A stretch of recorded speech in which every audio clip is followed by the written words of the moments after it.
Y para felicitarlo también, déjeme saludar con muchísimo gusto a un gran amigo, al queridísimo licenciado César Gutiérrez Priego, quien ya se registró como aspirante a la elección de impartidores de justicia, específicamente en el caso de ministro de la Suprema Corte de Justicia de la Nación. En primer lugar, pues desearte toda la suerte, que sé que no la necesitas, eres muy chingón, amigo, y pues todo el respaldo de Sin Censura. César, bienvenido, ¿cómo estás? Mi querido Toño, como siempre un placer saludarte, ¿cómo has estado? Pues aquí nomás pendiente de la información de lo que está ocurriendo. Se habla de casi 20,000 registros por parte de, pues, nada más en la parte del Poder Ejecutivo frente a esta elección de impartidores de justicia. Esto pues en medio de una discusión absoluta y ardidez de parte de la derecha mexicana que siempre repite el mismo discurso. Pero bueno, bien, ¿tú qué tal? ¿Cómo estás, César? Pues bien, mi querido Toño, yo ya me inscribí, incluso ya subí el tweet, donde me inscribí para contender como candidato a ministro de la Suprema Corte de Justicia de la Nación. Lo hice por medio del Comité de Evaluación del Poder Legislativo Federal y bueno, pues con la esperanza de que podamos pues, ser seleccionados, ¿no? Entiendo que hay muchos perfiles. Habrá diferentes etapas de evaluación.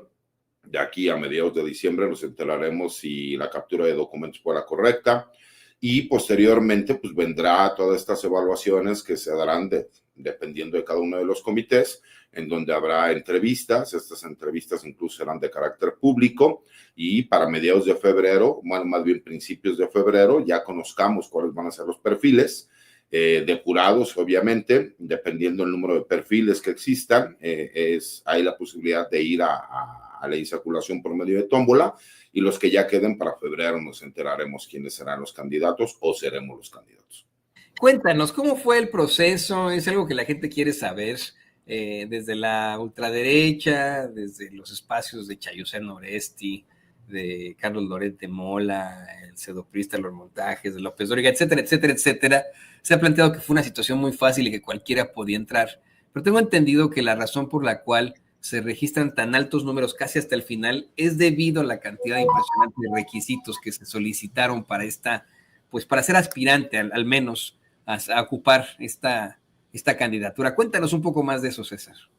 Mira, lo que pasa es que es un sinnúmero de documentación la que te solicitan que, pues, por supuesto, no es tan sencillo, ¿no? De entrada, ve a la universidad en donde estudiaste, solicita un certificado de calificaciones con validez oficial. No son trámites que te los hagan de un día para otro. En mi caso, por ejemplo, la especialidad, la maestría, pues ir y solicitar la documentación. Yo no había iniciado los trámites de titulación. En mi caso, yo nada más necesito la licenciatura, la cédula profesional, para poder pues, realizar mi práctica profesional. Entonces, muchas veces por decidiosos dejamos por ahí de hacer algunos trámites. Entonces, fue ir a marchas forzadas a realizar todas estas solicitudes. Imagínate, la especialidad la hice en el año 2012. Tuve que ir a solicitar documentación del año 2012. La maestría fue en el año 2013. Tengo una segunda maestría que terminé en el año 2019.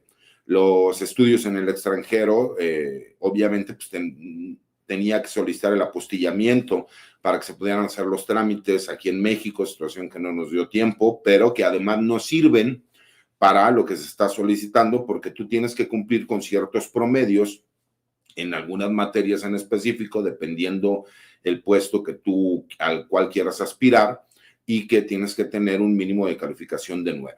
Para todas aquellas personas que decían, no, hombre, 5 cartas de recomendación y se acabó. No, incluso las cartas de recomendación tienen que tener un formato.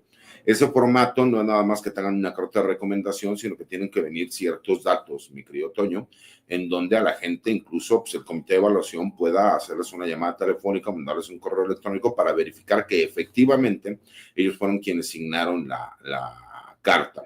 Asimismo, pues obviamente ciertos datos incluso de la persona, ¿no? Como clave del lector, y el cual, pues bajo protesta de decir verdad, manifiesta que los datos son suyos, y todo esto para que lo puedan verificar de forma inmediata. Asimismo, los comités de evaluación, la información que tú estás brindando, ellos tienen de forma directa, por medio del software que se instaló, de verificar que los datos que tú estés presentando pues sean datos correctos y que existan, ¿no? Si tú hablas de que tienes una cédula de especialidad, por ejemplo, pues verifican que efectivamente tengas una especialidad registrada ante, obviamente, la Secretaría de Educación Pública y que exista, ¿no?, en el Registro Nacional de Profesionistas para ver que existe una cédula profesional. Así es la mayoría de estos datos, pero ese es el primero de algunos puntos.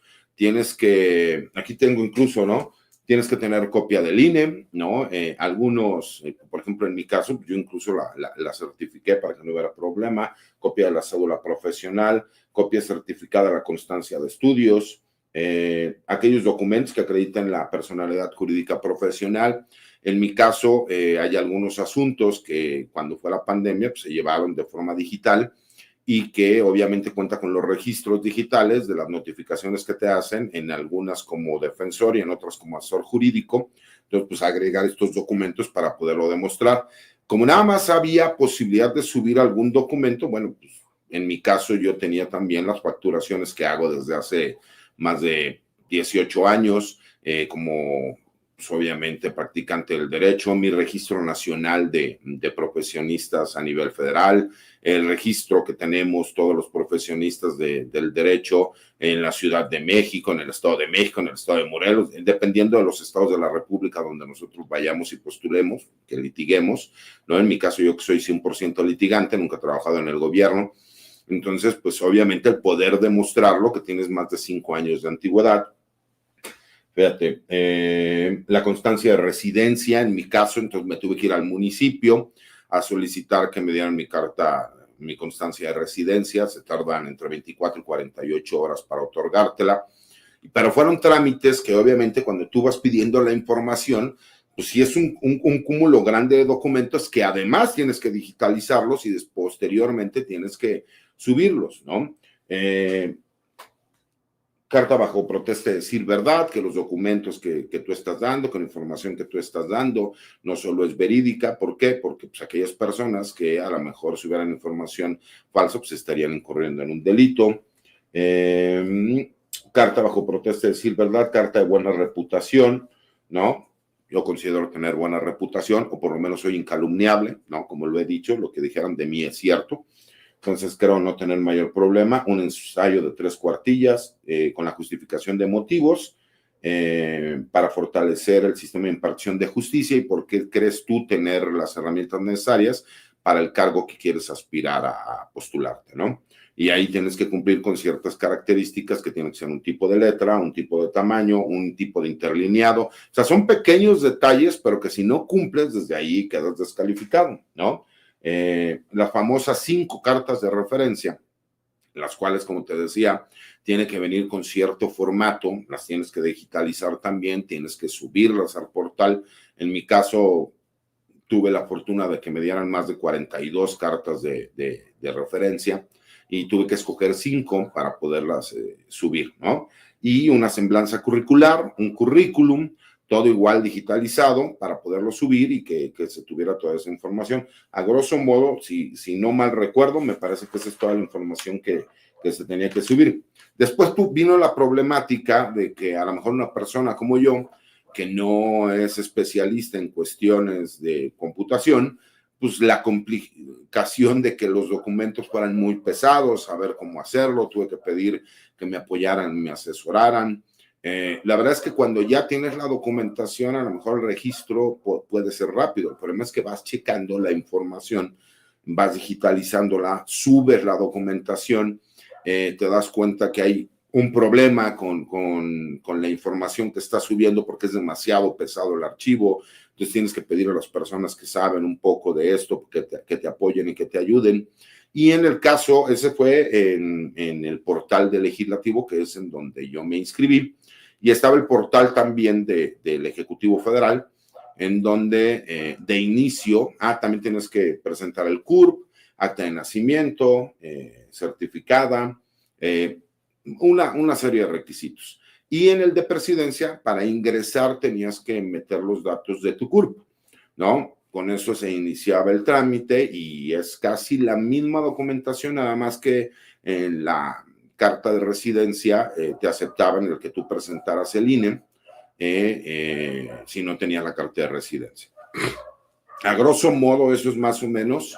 Ya cuando por fin puedes subir la información, en mi caso me tardé más de 2 días para poderlo hacer de forma correcta, te llega un correo electrónico, ¿no? Primero te llega un correo electrónico en donde se te da una clave de acceso para que puedas iniciar el procedimiento.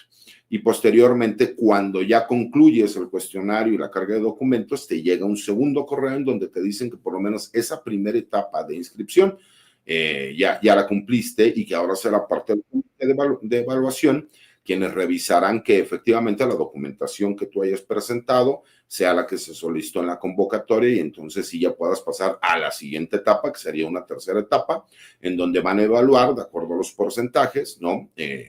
Cuál es el tipo de calificación que se le darían a los perfiles, desde la preparación académica, obviamente la experiencia profesional y por último la buena pública, ¿no? Que es como se conoce al buen nombre de las personas que se pudiesen tener al ejercer la profesión de abogado.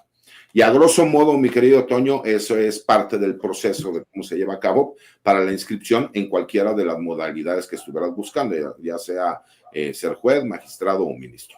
No, y por supuesto que se entiende que hubo, vamos, un poco de tardanza para que los aspirantes y las aspirantes pudieran presentar toda esta documentación. Si me lo permites, me parece un tanto injusto pensar que tú, que eres un gran abogado, también el queridísimo doctor Isaac de Paz, que son grandes abogados, hombres de ley, hombres de justicia, mujeres y también de ley de justicia, se hayan tenido que enfrentar a tanto papeleo, a tanta burocracia, a tanto requisito, cuando los actuales impartidores de justicia que tenemos, que son una bola de corruptos, ¿no?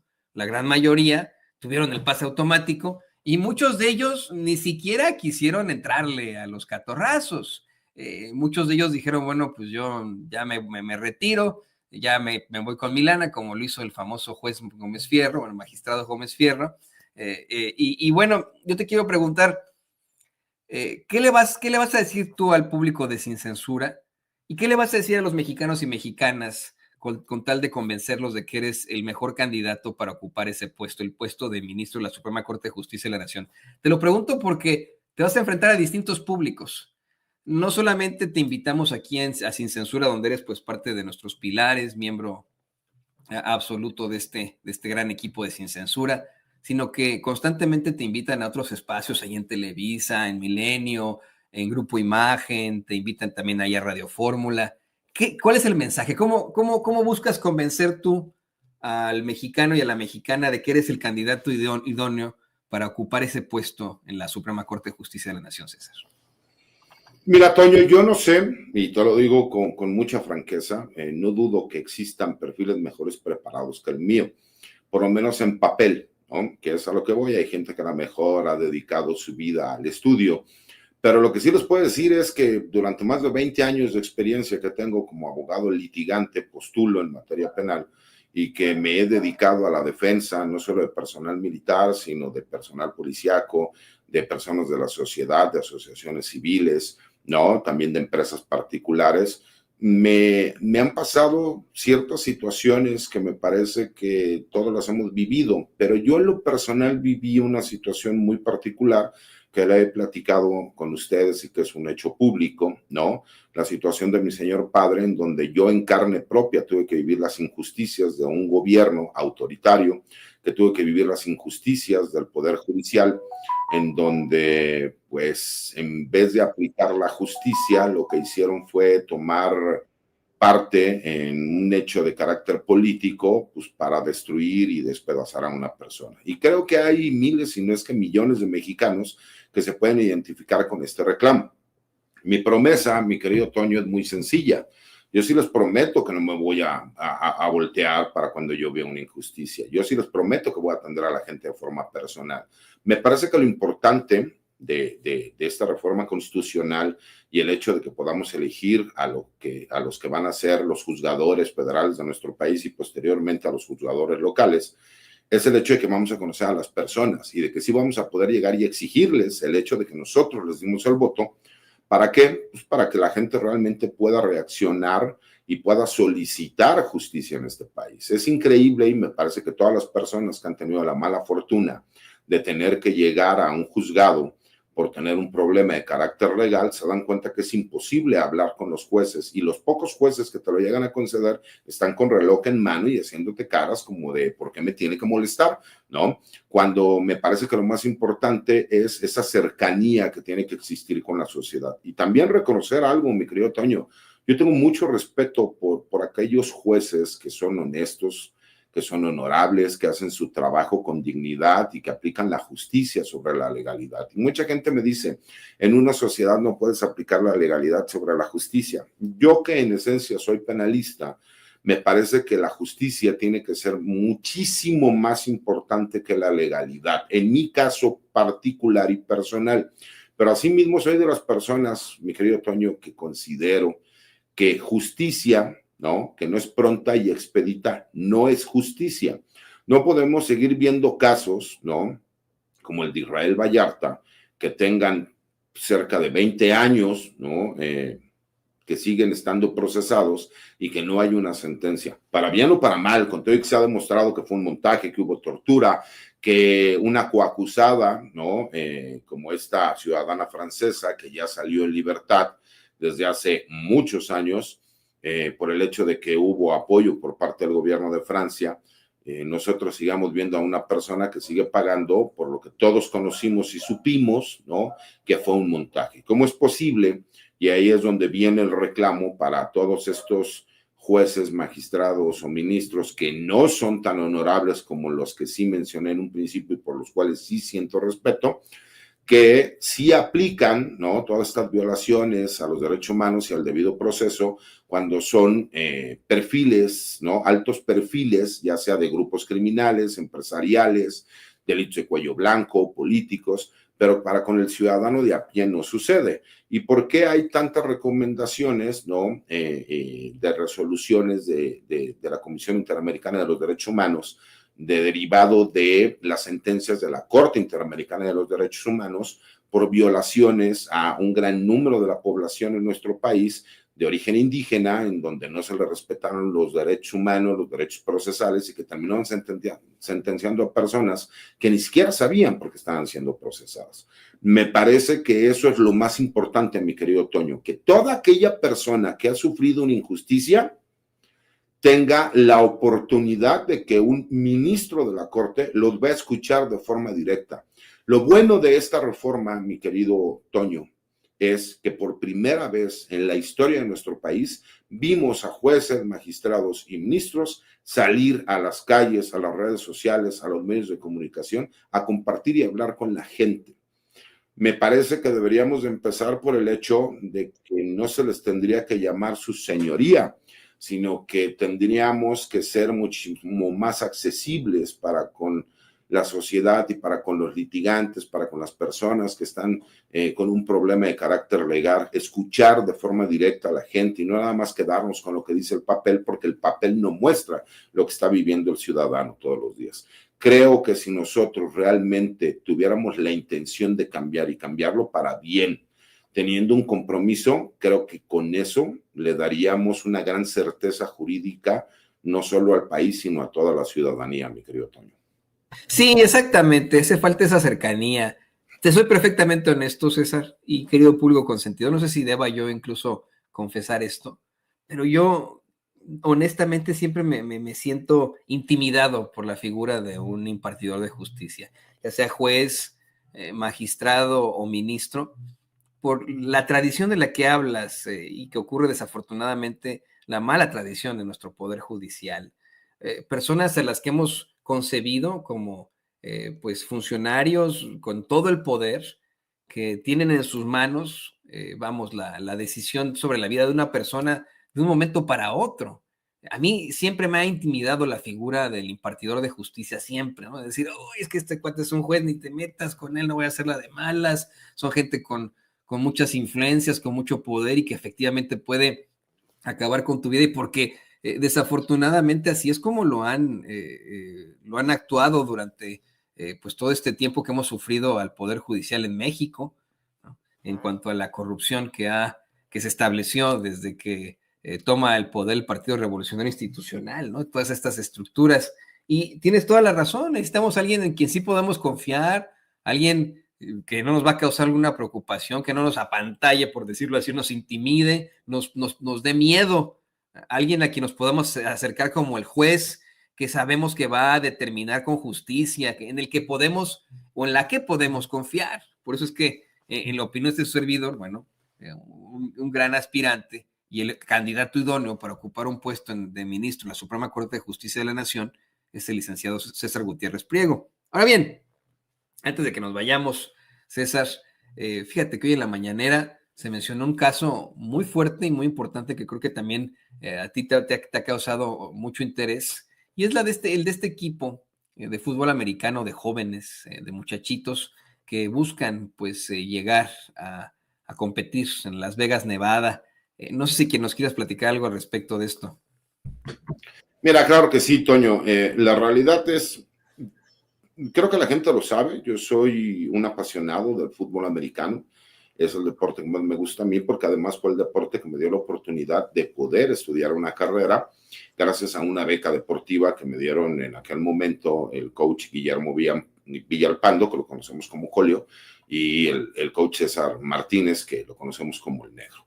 Y gracias a ese amor que tuve por el fútbol americano y tuve la oportunidad de tener una beca deportiva, pues siempre fui muy apegado a este deporte. Obviamente a alguno de mis hijos pues, le gustó también el hecho de fútbol americano, y pues es un muchacho que desde los 5 años empezó a practicar este deporte con grandes habilidades. En este momento que él tiene 12 años, ya rompió todos los récords de su señor padre, tiene más touchdowns, y la verdad es que es un muy buen muchacho, y hubo la posibilidad, hace un año lo invitaron para que se fuera a probar a lo que es la selección de fútbol americano de nuestro país en la categoría infantil.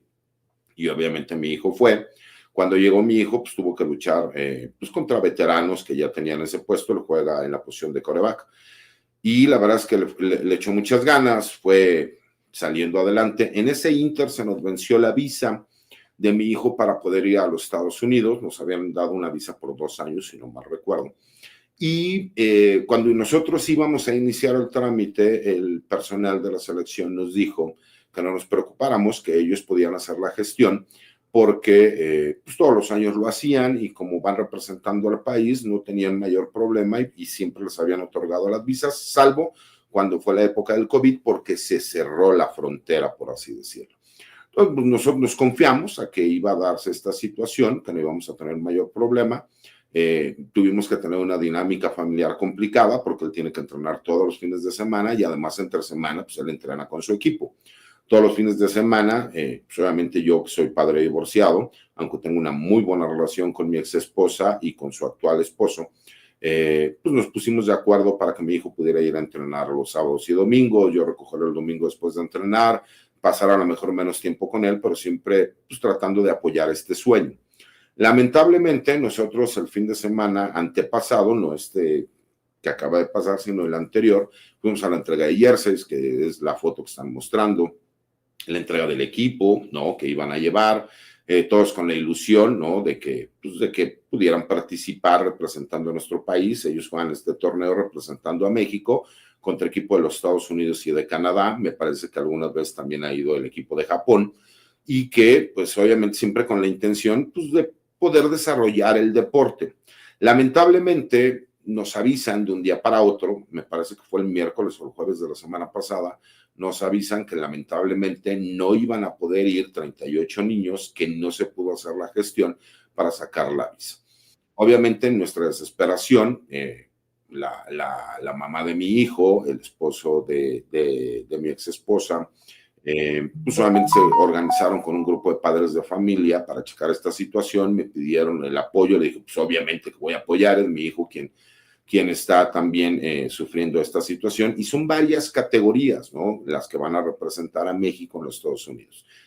Y la verdad es que creo que todos los que somos padres y que queremos siempre lo mejor para nuestros hijos, y más cuando mi hijo La verdad es que yo soy un padre muy crítico, no soy el clásico papá de no te preocupes, hijo, todo está bien, lo importante es competir. No, soy el clásico papá que dice, no, si él se ganó el puesto es porque es mejor que tú y tú tienes que entrenar más, tú tienes que echarle más ganas y yo estoy aquí para apoyarte y vamos a sacar las cosas adelante.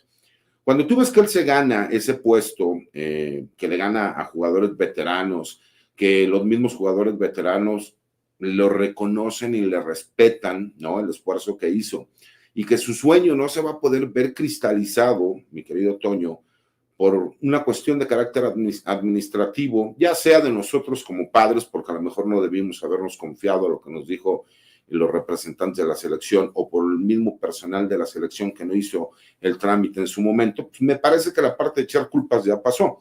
Entonces, por lo mismo, desde la semana pasada estuvimos solicitando el apoyo de Presidencia de la República, de la Secretaría de Relaciones Exteriores, porque tenemos todavía una pequeña esperanza. Y esa pequeña esperanza es que les den un permiso, ¿no? Por parte de la Embajada de los Estados Unidos para, aunque sea de 2 semanas o 2 meses, ¿no? La verdad es que no sé cómo sea, pero sé que existen este tipo de visas, pues para que los muchachos puedan ir realmente a jugar, e incluso tenemos un plan B, que es, sí, pues, un boleto de avión de aquí a Tijuana, de ahí una camioneta para pues llevarlos a Las Vegas por carretera, ya con la visa, y que puedan ellos llegar a jugar, ¿no? ¿Por qué? Pues porque es el sueño de niños que pues estuvieron durante un año luchando por ganarse un puesto y que puedan tener esa oportunidad. Entonces, por eso, mi querido Toño, es que hemos estado tan insistentes y me ha tocado de todo en las redes sociales, ¿no? Desde la gente que apoya y que entiende y hasta el que diga, ya ves, Chairo, maldito desgraciado,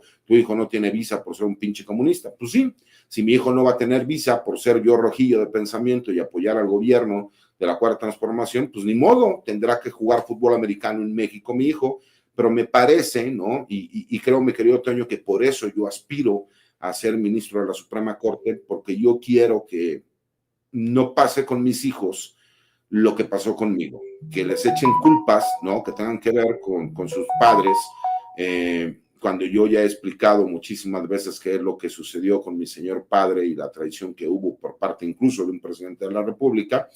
No quiero que mis hijos tengan que estar sufriendo por algo que pues, ellos ni siquiera vivieron, ¿no? Y que puedan tener todas las posibilidades que nosotros podamos dar. Imagínate, ¿no? 38 niños que se ganaron su lugar a base de esfuerzo, de trabajo, porque hay niños que venían todos los fines de semana a la Ciudad de México, de Veracruz, de Querétaro, del estado de Morelos, de Colima, de Zacatecas. O sea, estamos hablando de muchachos y padres que hicieron un gran esfuerzo, mi querido Toño, y pues queremos por lo menos demostrarles a nuestros hijos que la esperanza es la última que se pierde. Me decía un papá, me dice, oye, pero es que ya tenemos el marcador en contra, vamos perdiendo 28-3, ¿no? Le dije, bueno, incluso Tom Brady, que no es santo de mi devoción, pero reconozco que es tal vez el mejor quarterback de la historia, remontó un 28-3. ¿Por qué no les demostramos a nuestros hijos que no importa lo que pase, siempre tenemos que luchar hasta el último segundo para que puedan cumplir sus sueños? Y aquí tiene nuestro apoyo, César, el apoyo del público, aquí lo están escribiendo para ti, para tu retoño. Aquí en nuestros chats nos escriben todo este apoyo. Y mira, de verdad es que ya al tener el apoyo de la doctora Claudia Sheinbaum, que dijo que iba a revisar este caso, con quien pues fuera pertinente para hacerlo, creo que ahí no habrá ninguna problemática. Es de verdad, ¿no? Cuestión de que se hable con la embajada y con las autoridades de Estados Unidos de, pues simple y sencillamente son chamacos que quieren ir a jugar a este Mundial de Fútbol Americano y se acabó y se regresan y cuál es el problema, ¿no? O sea, es de verdad hay otra cosa que se tiene que plantear desde un principio aquí en Estados Unidos, pues no tendría por qué haber algún tipo de cuestionamiento a la ideología de uno basándonos precisamente en la primera enmienda de la Constitución. Además, en ningún momento de la Declaración de Independencia o de la misma Constitución de los Estados Unidos dice que alguien debe de ser de pensamiento capitalista neoliberal en este país, ¿no? Los principios de la Declaración de Independencia es la búsqueda de la felicidad, el respeto a la vida, a nuestros derechos, ¿no? O sea, es a la igualdad específicamente. En un momento dice, y todos van a tener que ser neoliberales y capitalistas, ¿no? Pues no es una infamia absoluta y pues ten en cuenta que tienes aquí con nosotros todo nuestro apoyo y yo estoy seguro de que se va a remontar ese ese marcador al final con un gol de campo, ¿no? Vamos a llegar ahí al 29-28. No, vamos a hacerle como Tom Brady, mi querido Toño. Acuérdate que Tom Brady, mira, yo te lo decía, yo soy vaquero de corazón y la verdad es que, aunque no es santo en mi devoción Tom Brady, tengo que reconocer que es el mejor jugador de la historia del NFL, por lo menos el mejor quarterback, y eso ya es decir mucho. Y cuando tú reconoces incluso a alguna persona que te cae mal, el que sale adelante, el que lucha, el que hace algo increíble, pues obviamente lo que quieres es que tu hijo pueda tener esas posibilidades. Mi hijo juega con el número 12 por Tom Brady. En la selección, como él era novato, no le tocó jugar con el número 12, le tocó que le dieran el número 17, ¿no? Entonces ahora mi hijo ya dice, bueno, ahora soy Josh Allen. Entonces, tú sabes, ¿no? La emoción que tiene para los niños. Yo la verdad es que sí quiero agradecer a todas las personas que nos han apoyado, incluso gente de las redes sociales que me ha dicho a Poderlic. Yo soy una persona muy creyente en Dios o en mi poder superior, el poder superior de cualquier persona. En mi caso, para mí es Dios. Y él, yo creo que él nos pone pruebas y gracias a Dios siempre hemos salido adelante con estas pruebas. Entonces, créeme que para mí es muy importante que mi hijo pueda tener esa oportunidad, mi querido Toño, de que vea que si tú luchas por tus sueños se pueden cumplir, ¿no? Y creo que es muy importante. Sí, no, vas a ver que sí. Y que bueno, mire, yo soy perfectamente esto. Sí, Brady es ahorita el mejor quarterback, pero muy pronto un señor llamado Patrick Mahomes lo va a sobrepasar. Y por Con mucho. todo respeto, Toño, no lo creo. Y te voy a explicar por qué. Y te voy a explicar por qué. Fíjate, yo que soy uno de los más grandes críticos de Tom Brady, tengo que reconocer que tener una carrera de casi 20 años, en donde en tus primeros 4 años ganas 3 supertazones, ¿no? Bueno, 5 porque el primer año no jugó, ganas 3 supertazones, después pierdes 2 y tienes la capacidad para regresar y convertirte en el mejor de la historia. Yo soy una persona de 48 años, mi querido Toño, y darme cuenta que Tom Brady todavía hace 2, 3 años seguía jugando, digo, merece todo mi respeto este hombre, ¿no? Y el problema que yo veo con Patrick Mahomes es, yo no dudo que es un fenómeno y que es un jugadorazo y que tiene un gran equipo alrededor y un gran coach, hay que reconocerlo. El problema es la longevidad, mi querido Toño, porque son capacidades distintas. Tom Brady hacía que sus compañeros jugaran mejor. Me parece que Mahomes sigue siendo él quien tiene que hacer esa jugada, ¿no? Que hace falta. Esperemos, me encantaría ver a una persona como Patrick Mahomes que llegara a 11 supertazones y ganara 8. Lo veo muy complicado. Sí, vamos a ver, pero, y es más, yo te invito a ver si se puede antes de que empiece ya pues la locura, a ver si se puede, ¿no? En que en algún momento veamos, a pesar de estas cuestiones de la visa y etcétera, un partido de los Chiefs, porque yo sí creo que Mahomes en estos momentos es la mente y la fuerza para que su equipo consiga siempre llegar a donde está, ¿no? Ahorita sí le está, vamos, yo lo veo a él. Bueno, y Kelsey, ¿no? Que le toca besito de la Taylor Swift, entonces luego sale inspirador. Ese es Kelsey.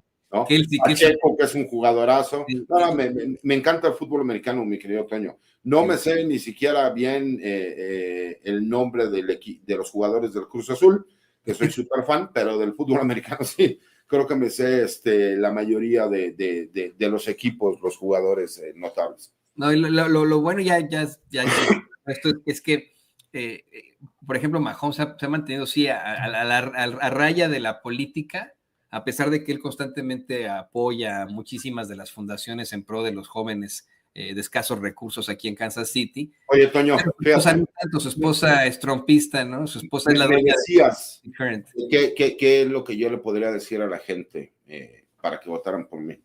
Pues que siempre he sido el menospreciado, el chico, el que no me ven venir, el que, no hombre, pues es que no tiene posibilidades y que pues soy como cualquier ciudadano, ¿no? No falta el que trate de restarle méritos a tu trabajo y dice, no, bueno, pero es que por quién era su papá, pues me imagino que mi papá iba conmigo a la universidad, o mi papá iba conmigo a los juzgados, o mi papá le tocó que tuviéramos que ir a la Corte Interamericana de los Derechos Humanos, o ir a los juzgados militares o a los juzgados federales, aguantar que la gente te dijera una serie de barbaridades, que te ofendieran, que personal militar te secuestrara, o sea, me imagino que mi padre estaba todo ahí, pues no, obviamente yo lo que quiero es tener la oportunidad, mi querido Toño, de cambiar, pero cambiar en serio de raíz lo que es la impartición de justicia en este país. Eso es lo que yo quiero, que puedas tener realmente un ministro. Hasta que llegó Lenia Batres, ¿cuándo habías visto tú, con todo respeto, Toño, que una ministra o un ministro saliera a convivir realmente con la gente, a platicar qué es lo que pasaba, qué es lo que sucedía?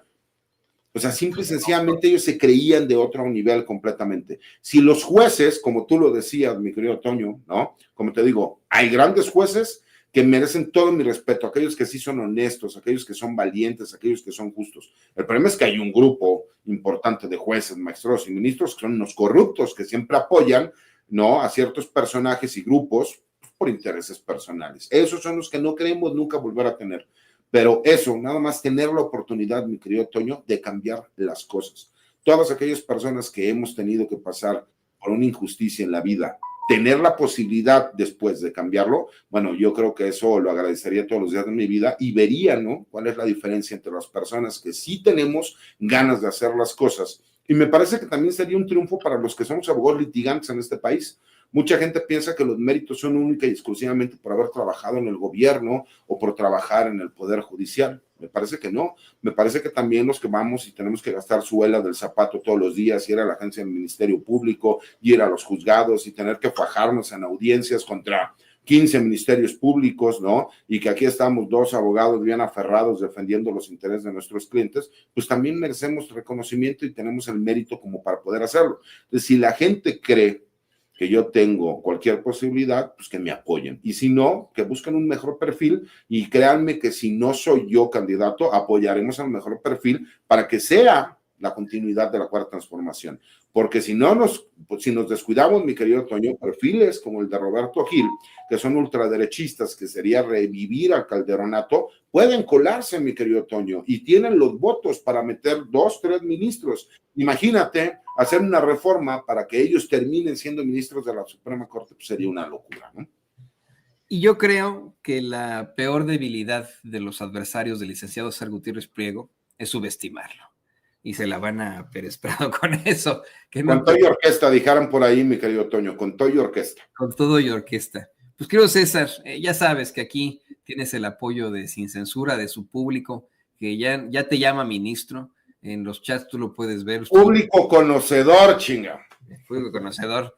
Ya le llama ministro al queridísimo César Gutiérrez Priego. Yo te pido, por favor, que nos compartas tus redes sociales para que pues, la gente siga en contacto contigo, te busque, te haga estas preguntas, te haga estos planteamientos y te apoye también en lo que está ocurriendo en estos momentos. Por favor, compártenos tus redes sociales. Claro que sí, Toño. Mira mi cuenta de Twitter, ahora X, anteriormente Twitter, que es @CesarGutiPrim. Todos los martes escribo una columna de opinión para La Silla Rota.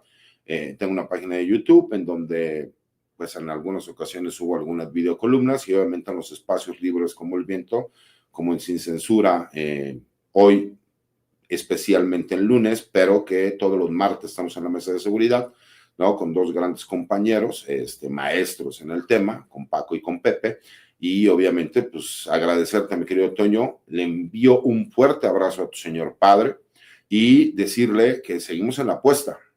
Él ha mejorado y yo ya soy precandidato a ministro, entonces tenemos que seguir echando ganas porque él tiene que salir bien y yo tengo que seguir con este proceso para poder aspirar a ser ministro. Ahí van hombro con hombro, ya regresó a trabajar mediodía, ya trabaja mediodía todos los días como le gustaba a él, y este fin de semana a él le gusta mucho correr. Bueno, pues pudo participar caminando, pero participar en una de las carreras que tanto le fascinan. Así que ahí van hombro con hombro, el licenciado César Gutiérrez Priego, el doctor Luis Alfaro, así que vamos a darle con mucha fuerza. Querido amigo, te mando un abrazo, y usted, público consentido, pues ya lo sabe, ya quedó como aspirante el queridísimo licenciado César Gutiérrez Priego a buscar ser ministro de la Suprema Corte de Justicia de la Nación. Usted apóyelo, aquí lo apoyamos en Sin Censura. Muchas gracias, César. Igualmente, Toño, un abrazo para ti y para todas las personas que nos ven. Nos vemos mañana, cuídense, hasta luego. Nos vemos mañana, ahí tiene usted a nuestro gran amigo, el licenciado César Gutiérrez Priego, aquí en Sin Censura, y vamos con más.